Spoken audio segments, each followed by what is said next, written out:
So ngayon mga ka-Mindtech, ituturo ko sa inyo yung mga settings sa Messenger application natin na baka hindi nyo pa na-turn on. So dapat natin to guys i-turn on kasi nga marami siyang advantage at talaga makakatulong sa atin. Make sure lang na panoorin nyo yung video nga matapos para malaman nyo kung ano-ano yung settings na yon at kung paano i-turn on. So ang una natin gagawin, kailangan muna natin i-update yung ating Messenger application in case man hindi pa updated. Para pag may mga bagong features si Messenger, automatic magkakaroon yung application dito sa phone natin. So una natin gagawin, kailangan natin pumunta sa Play Store. Hanapin nyo yung Play Store sa inyong cellphone. Once na makita nyo na, click nyo lang. So sa akin, click ko lang to. Then, pag nag-open na yung Play Store, pumunta kayo sa may search bar or search engine sa taas. So eto yun, click lang natin. Then, i-search mo lang dito yung Messenger. Once na ma-search mo na yung Messenger at may nakita ka ditong update, i-click mo lang yung update. Pag tapos ka na mag-update, i-open lang natin yung application. So, click open.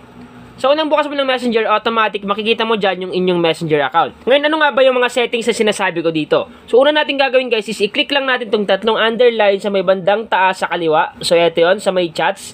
Katabi ng chats, click lang natin yan. Once na maklik mo yan, i-click mo naman tong settings na logo dito. So, click lang natin tong settings na logo. So, once nandito na tayo, scroll up lang natin. Scroll up.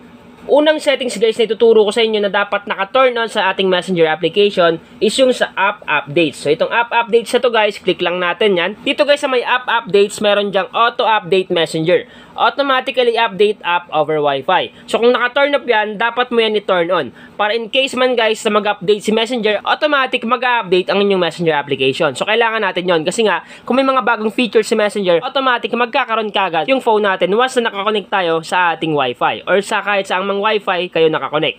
So turn on lang natin to guys. Turn on.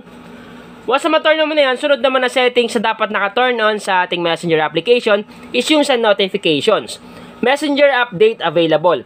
Get notified when updates are available. So kung naka-turn up yan guys, dapat nyo yan i-turn on. Kasi nga kung naka-turn off yan, hindi kayo man-notified kung may mga bagong update si Messenger. So dapat naka-turn on tong notifications dito na Messenger update available.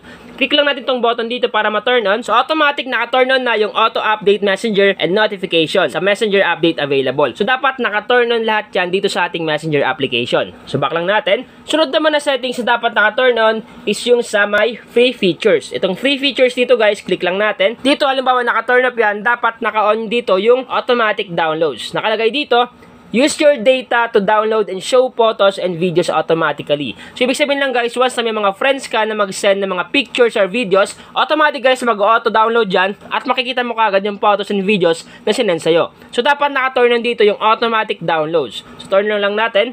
Turn on. Once na ma-turn on natin, back lang natin siya. At ito yung pinaka-last guys na dapat naka-turn on sa ating Messenger application. So, hanapin natin dito guys yung photos and media. Itong photos and media dito, click lang natin. Dito kung mapapansin nyo guys, naka-off dito yung save on capture. Nakalagay dito, save new photos you take in the app to your gallery. So naka-off yan. Dapat guys, naka-turn on yan. Once na mag-take tayo ng pictures or mag-capture tayo ng pictures using Messenger application, automatic masisave kagad sa gallery ng phone natin. So hindi na natin kailangan magmano-mano para masave yung mga photos natin sa Messenger at ililipat natin sa gallery. Automatic pag naka-turn on yung save on capture, redirecta kagad na naka-save dito sa ating gallery sa phone. So ang gagawin mo lang, turn on mo lang. So once na magkulay blue yan, automatic naka-turn on na yung save on capture. So yun guys yung mga settings na dapat naka-turn on sa ating Messenger application. Kasi nga, malaking tulong yun once na ginagamit natin yung Messenger app natin. So sana guys, nakatulong tong vlog ko ngayon. Once again naman, Mindtech PH, thank you and God bless all.